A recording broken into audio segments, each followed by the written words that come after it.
और चलिए इस वक्त की बड़ी खबर का रुख करेंगे। अब रेजिडेंट्स की हड़ताल नहीं हड़ताल हो चुकी है। एसएमएस मेडिकल कॉलेज में आंदोलन और रेजिडेंट से जुड़ी इस वक्त की बड़ी खबर, जहां मौसमी बीमारियों का दर्द झेल रहे मरीजों की पीड़ा को भूल चुके हैं रेजिडेंट। देर रात को अचानक रेजिडेंट्स ने इलेक्टिव कामकाज का बहिष्कार कर दिया है। रेजिडेंट्स पुख्ता सुरक्षा व्यवस्था की मांग पर अड़े हुए हैं और कार्य बहिष्कार किया जा रहा है, लेकिन प्रशासन को रेजिडेंट से छुपाया है 8 सूत्री मांगों को लेकर पत्र। इनमें पुख्ता सुरक्षा व्यवस्था के अलावा स्टाइपेंड में 30 से 35% की बढ़ोतरी, स्पेशलिटी चिकित्सा अधिकारी की सीधी भर्ती, अनिवार्य बॉन्ड की शर्त को हटाने, एचआरए कटौती को विकल्प रूप से रखने, एसआर की वेतन विसंगति दूर करने की मांग। और खुद चिकित्सा शिक्षा सचिव अमरीश कुमार ने रेजिडेंट से काम पर लौटने की अपील भी की। उन्होंने कहा कि रेजिडेंट को समझना चाहिए कि नोबल प्रोफेशनल से जुड़े हुए हैं, उनकी हर जायज मांग पर सुनवाई होगी, लेकिन ये हड़ताल करना बिल्कुल गलत है। लेकिन रेजिडेंट्स अपनी मांगों को लेकर लगातार अड़े हुए हैं। मौसमी बीमारियों का दर्द झेल रहे मरीजों की पीड़ा रेजिडेंट्स पूरी तरीके से भूल चुके हैं। देर रात को अचानक से रेजिडेंट्स ने इलेक्टिव कामकाज का बहिष्कार किया और अब रेजिडेंट्स पुख्ता सुरक्षा व्यवस्था की मांग पर अड़े हुए हैं और कार्य बहिष्कार लगातार इसी तरह से जारी रखा गया है। लेकिन प्रशासन को रेजिडेंट्स ने 8 सूत्री मांगों को लेकर पत्र दिया और इनमें पुख्ता सुरक्षा व्यवस्था के अलावा स्टाइपेंड में 30 से 35% की बढ़ोतरी की भी मांग की गई है। मेरे साथ एसोसिएट एडिटर विकास शर्मा फोन लाइन पे जुड़ चुके हैं। विकास, क्या कुछ कह रहे हैं रेजिडेंट्स डॉक्टर का?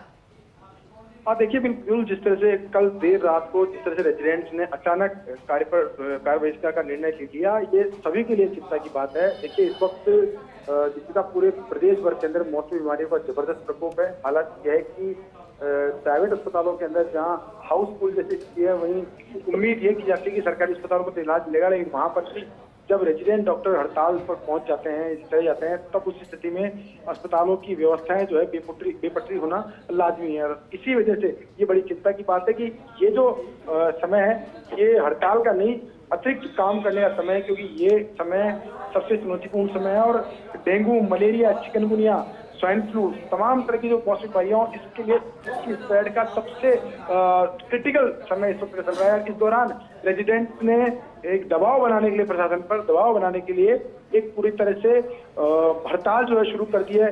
जबकि खुद चिकित्सा शिक्षा सचिव हैं अमरीश कुमार, वो लगातार 3 दिन से बातचीत कर रहे थे और बातचीत से ही हर चीज का हल निकलता है। क्योंकि आगामी अगर ये हड़ताल चलती भी आगे, तो कुछ दिनों बाद में भी वार्ता के बाद ही हल निकलेगा।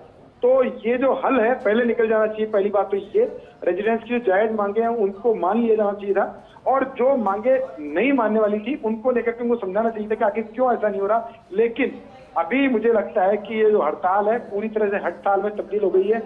पूरी तरह से दबाव बनाया जा रहा है प्रशासन पे कि कैसे भी करके हमारी मांगों बनवाया जाए। क्योंकि जब रेजिडेंट से बात की जाती है तो वो ये बात कहते हैं कि हम पुख्ता सुरक्षा व्यवस्था की मांग नहीं पूरी होने के चलते हड़ताल पर गए हैं, लेकिन अंदर खाने उनकी जो महत्वपूर्ण मांगे निकल के बाहर आई है वो सबको चौंकाने वाली है। उनका कहना यह है कि हमारा जो स्टाइपेंड है उसमें 30% से अधिक की बढ़ोतरी की जाए, हमको ऑप्शन दिया जाए कि एचआरए हम कैश में ले सकते हैं। इसके अलावा जो एसआर जो है उनकी जो विसंगतियां है वेतन की, मतलब कुल मिला की बात यह है कि अपनी सुरक्षा व्यवस्था की मांग की जो मांग थी उससे चेंज होकर के अब फाइनेंशियली डिमांड जो है वो शुरू कर दी रेजिडेंट्स ने, और इसीलिए ये पूरी गतिरोध जो है वो बना हुआ है। इसी के चलते अचानक कल देर रात को रेजिडेंटों ने कार्य बहिष्कार कर दिया, क्योंकि वो जानते हैं कि अगर कार्य बहिष्कार होता है तो उस स्थिति में इस वक्त हालात बिगड़ेंगे, और बिगड़ेंगे तो प्रशासन दबाव में आ गया। लेकिन मुझे ऐसा लगता है कि दबाव में आने के बजाय उनको खुद को सोचना चाहिए कि ये नोबल प्रोफेशन है। ये जो जिस पेशे से वो जुड़े हैं, ये पेशा हड़ताल करने के लिए नहीं है,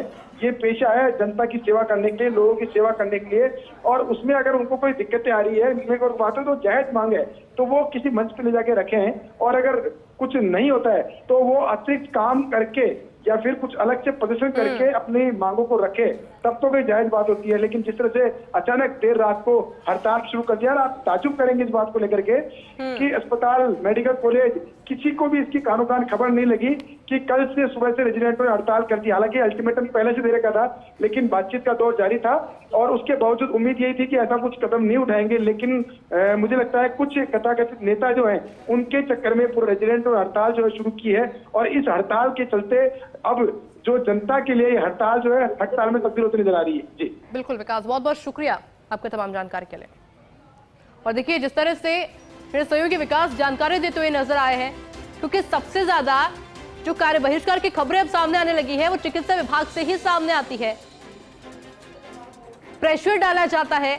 लेकिन जिस तरह से मौसमी बीमारियों में इजाफा हो रहा है, ऐसे में समझना होगा उन रेजिडेंट्स डॉक्टर को भी कि आप अपनी मांग को रखिए, पर एक जायज तरीके से रखिए। इस तरह से अपनी मांग को मत रखिए कि किसी की जान पर बनाए।